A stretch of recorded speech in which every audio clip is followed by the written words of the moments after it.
जय हिंद मेरे प्यारे साथियों आरआरबी ग्रुप डी का एग्ज़ाम आपको पता होगा कि आरआरबी ग्रुप डी का एग्ज़ाम एकदम ताबड़तोड़ चल रहा है। तो हम 18 अगस्त को जो थर्ड शिफ्ट में क्वेश्चन हुए थे उन सारे जो जीके के क्वेश्चन बन सकते हैं, हमें जहाँ जहाँ से मिले हैं, दोस्तों से फ़ोन कॉल से संपर्क से जैसे क्वेश्चन मिला है मैंने कलेक्ट किया है दोस्तों के माध्यम से। तो उन क्वेश्चनों को मैंने आपको पीडीएफ फॉर्म में यहाँ पर ला लिया है। अब देखिए आपके सामने ये क्वेश्चन है, मेहनत लगी है, कैसे टाइप किया है, इसमें मेहनत लगी। तो देखिए आपके सामने मैं ताबड़तोड़ क्वेश्चन लाऊंगा और ये आपको रियलाइज़ कराऊंगा कि आपकी तैयारी की स्थिति इस समय क्या है। अगर कोई कमी रह गई तो आप सुधार कर लीजिए और बिल्कुल इन क्वेश्चनों से एक आइडिया लगाइए कि कहाँ किस इर्द गिर्द से पूछ रहे हैं, क्योंकि पैटर्न वही फॉलो हो रहे हैं। तो समय न लेते हुए तुरंत क्वेश्चनों पर चलते हैं। ये देखिए ये थर्ड शिफ्ट की क्वेश्चन है, बंधन बैंक का स्थापना मतलब कब की गई? तो 2015 में की गई। अब बंधन बैंक के बारे में ये टाइप करना, बंधन बैंक के बारे में, बंधन बैंक का सीईओ कौन है ये टाइप कर देना है, टाइप कर बताना, कमेंट हमें बता देना कौन है। बंधन बैंक के बारे में पूरा डिटेल पढ़ लेना। अच्छा, पंजाब नेशनल बैंक में कुल कितने बैंकों का विलय हुआ? भाई साहब 2 बैंकों हो गया। पंजाब नेशनल वही वाला ना जो लूट के लेके भाग गया नीरव मोदी ने, हैं? नीरव मोदी, मोदी साहब को नहीं करो, नीरव मोदी है। देखिए ये पंजाब नेशनल बैंक का बहुत ही समय लोग अपने अपने पैसे निकाल रहे थे यहाँ से। इसका सीईओ कौन है कमेंट करना। इसका पंजाब नेशनल का विराट कोहली भी खूब ऐड करता था इसका, पता नहीं अब करता है कि नहीं। ओरिएंटल, देखिए 2 बैंकों का, ओरिएंटल बैंक और यूनाइटेड बैंक, 2 बैंक इसे मर्ज हो गए हैं पंजाब नेशनल में। अच्छा, अब आते अनुच्छेद 243 यानी 243 43 है 43 का ये 243 ई पंचायती राज व्यवस्था से संबंधित है, ठीक ना। तो 243 पंचायती राज किससे संबंधित है? तो ये पंचायत की 5 वर्ष के लिए बनी रहेगी अगर समय से पहले कोई घटना घटित ना होती हो या समय से पहले घटित ना हो। यानी मान लो कोई घटना हो गई, प्रधान है 2 साल का, ठीक ना, प्रधान 2 साल प्रधानी करिए, कोई घटना हो गया तो भाई 3 साल बचा, तो प्रधान होगा 3 ही साल ना करेगा। तो वही कह रहा है मतलब घटित ना हो, इससे पहले कोई घटित ना हो, ठीक। अच्छा, अब बांध पुनर्वास योजना कब तक लागू होगा? कब तक लागू होगा? तो ये लागू कब तक लागू हुआ? बांध पुनर्वास योजना कब तक के लिए लागू हुआ? तो 2031 तक लागू होगा, 2031 तक, ठीक है। अब आ जाओ वर्तमान समय में, भाई साहब वर्तमान समय में भारतीय संविधान की कुल कितने भाग और अनुसूचियां हैं? भाई साहब जानते हैं जो वर्तमान है ना, वर्तमान में 25 भाग हैं और 12 अनुसूचियां। लेकिन जब संविधान हमारा बन के तैयार हुआ था 26 नवंबर 1949 को, लागू हुआ 26 जनवरी 1950 को, तो उस समय 8 अनुसूचियां थी और 22 भाग थे। लेकिन 3 भाग एक्स्ट्रा बढ़े हैं और 4 अनुसूचियाँ बढ़ गई हैं। और संविधान निर्माण के समय कितने अनुच्छेद थे? 395 अनुच्छेद थे। तो इस तरह हमारे संविधान का स्ट्रक्चर था। हम आगे चलते हैं, ये सब पता होगा आपको। मैं ये मतलब आशा करता हूँ आप सबको पता होगा। ये रामकृष्ण परमहंस की स्थापना किसने करी थी? तो स्वामी विवेकानंद ने करी थी। हमारा मकसद केवल क्वेश्चनों से आपको इंटरफेस कराना, क्वेश्चनों को आप देखिए किस तरह के आ रहे हैं। अच्छा, बल्ब का फिलामेंट कैसा होना चाहिए? भाई बल्ब का फिलामेंट कैसे बना होता है? बल्ब का मतलब टंगस्टन से बना होता है, बहुत कठोर धातु होनी चाहिए, नहीं तो बल्ब में बिजली आएगी और क्या होगा, तुरंत फिलामेंट जल के उड़ जाएगा, फ्यूज हो जाएगा, तो अंधेरा हो जाएगा। यानी फिलामेंट बहुत उच्च होना चाहिए, गलनांक उसका बहुत उच्च होगा तभी तो सहन कर पाएगा। तो यही करा, उच्च प्रतिरोधकता होनी चाहिए। प्रतिरोधकता का मतलब रुकावट, बीचों में रुकावट ऐसा रहेगा, मान लो बल्ब रहेगा फिलामेंट हवा ऐसा बल्फा रहेगा तो ये बिजलियों को इसमें रोकेगा, खूब देर तक रोक के रखेगा तभी तो उजाला करेगा भर का। नहीं तो अगर फिलामेंट में रुकेगा नहीं, प्रतिरोध का मतलब रुकावट, रोक के रखेगा। और रोकेगा तो भाई उसका गलनांक क्या होना चाहिए, उच्च गलनांक होना चाहिए। गलनांक मान लीजिए उच्च नहीं है, निम्न गलनांक है, तो गल जाएगा, तो वहीं से कंप्लीट नहीं हुआ, सर्किट टूट जाएगा, तो अंधेरा हो जाएगा। समझ रहे हैं?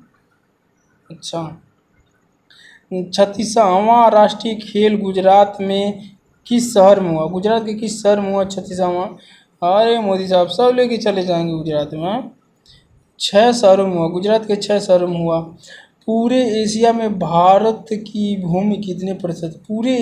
पूरे एशिया में भारत की भूमि कितने प्रतिशत है? भारत की भूमि की बात करें, ये बार विश्व की है, ये पूरे 2.5 भारत का क्षेत्रफल पूरे विश्व के क्षेत्रफल का 2.4% है। ये बस एशिया की बात करी है भाई, था ये तो और कम हो जाएगा, एशिया में और अधिक हो जाएगा भारत। पूरे एशिया में भारत की भूमि कितने परसेंट है? अब भाई एशिया में तो भारत और हो जाएगा। विश्व में इतना है। अच्छा, मिस्टर कैलकुलेशन हुआ क्या? किस तत्व की परमाणु त्रिज्या सबसे अधिक होती है? किस तत्व की परमाणु त्रिज्या सबसे अधिक होती है? भाई साहब, किस तत्व की परमाणु त्रिज्या सबसे अधिक होती है? आयोडीन की। आयोडीन की भाई, आई सिंबल होता है आयोडीन की, यानी इसकी परमाणु त्रिज्या सबसे अधिक होती है, यानी परमाणु सबसे भारी हुआ तभी तो उसकी परमाणु त्रिज्या भारी होगी, यानी परमाणु खूब भारी होगा। तो मतलब इतना भारी नहीं तो मेरा नंगी आंखों से दिखाई नहीं देगा, इतना मत सोच लो कि हाँ भारी है पहाड़ जैसा, तुम्हें नंगी आंखों से नहीं दिखाई देगा, इतना भारी होगा कि नंगी आंखों से तुम्हें दिखाई नहीं देगा, बता दे रहा है। अच्छा, प्रश्न, एनिमेशन एंड गेमिंग किस स्टेट में शुरू हुआ? भाई साहब, एनिमेशन से रिलेटेड जानते रहे क्या है, सिलिकॉन वैली कर्नाटक में ही होगा। अच्छा, त्रिपुरा में 1990 में राज्य भाषा कौन थी? तो भाई साहब कोक बोरोक, कोक बोरोक, यानी कोक जानते हो ना, कोक बोरो, कोक में बोर के खा रहा है कोई है, कोक बोरोक। अच्छा, अब यहाँ देखिए कोको कोला। अच्छा, भारत में अपना पहला गणतंत्र दिवस कब मनाया? भारत ने अपना पहला गणतंत्र दिवस कब मनाया? तो जानते हैं 26 जनवरी 1950 को भारत का संविधान लागू हो गया पूरे भारत में, और 1950 में मनाया था 26 जनवरी 1950। मतलब वो 26 जनवरी का हम हर प्रत्येक वर्ष गणतंत्र दिवस के रूप में मनाते आ रहे हैं और मनाते रहेंगे। कौन रोकने वाला है? कोई रोक ही नहीं सकता। अच्छा, ग्रह क्यों नहीं टिमटिमाते? भाई साहब, ग्रह में अपना खुद का तो प्रकाश नहीं होता, और भाई ये बात तो छोड़ो, ये दूरी कम होती है, ठीक ना, दूरी कम होने के कारण प्रकाश में उतना कोई रुकावट नहीं आता है, मतलब विजिबिलिटी ज़्यादा होती है। हैं, तारों का जो होते हैं कई कई सालों लग जाते हैं, दसों साल, 20 साल, हैं, हजारों साल लग जाते हैं, लाखों साल उनकी प्रकाश आने में, दूर दूर तक होते हैं। तो पृथ्वी कम दूरी पर होते हैं, पृथ्वी से कम दूरी पर होते हैं, प्रकाश मिल जाता है, इसीलिए उनको प्रकाश तो मान लीजिए मिल जाता है सूर्य से, तो इसीलिए क्या होते हैं वहाँ से वो टिमटिमाते नहीं हैं, ठीक ना, मतलब दूरी कम होने के कारण। अच्छा, चिपको आंदोलन, भाई साहब चिपको आंदोलन, भाई साहब ये कौन आंदोलन है भाई साहब? चिपको आंदोलन, अरे कुछ अलग मत समझ लेना चिपको को। चिपको आंदोलन का संबंध निम्नलिखित में से मतलब कौन गलत है? भाई साहब चिपको आंदोलन गलत जज मत करना। चिपको आंदोलन क्या है? चिपको आंदोलन का संबंध किससे होगा? तो चिपको आंदोलन से, यह आंदोलन हिंसक नहीं था। क्या था? हिंसक आंदोलन नहीं था। तो चिपको आंदोलन था क्या भाई साहब? चिपको आंदोलन उत्तराखंड में चलाया गया था। पेड़ों को क्या लगते हैं? पेड़ों, ऐसे मान लो एक वृक्ष है, ऐसे ऐसे मान लो एक वृक्ष है, ठीक, ऐसे ऐसे वृक्ष है, तो वृक्षों को लोग बचाने के लिए कटाई हो रही थी, तो इस वृक्षों पर ला के लोग पकड़ ले रहे थे, चिपक जा रहे थे, हाँ, वृक्षों के मतलब जो यहाँ से मतलब इसकी शाखाएं थी उसी जाके चपक जा रहे थे। नहीं, काटो ना काटो ना काटो, तो हमें करना पड़ेगा, यानी मतलब वृक्ष बचाओ आंदोलन था चिपको आंदोलन। तो लोग बचा बचा करके वृक्ष को बचाने का काम किए उत्तराखंड में। आज इसको इंटरनेशनल मीडिया भी उस समय इसको कवर करी थी, किस तरह लोगों ने बचा लिया उत्तराखंड की सरजमी को। अच्छा,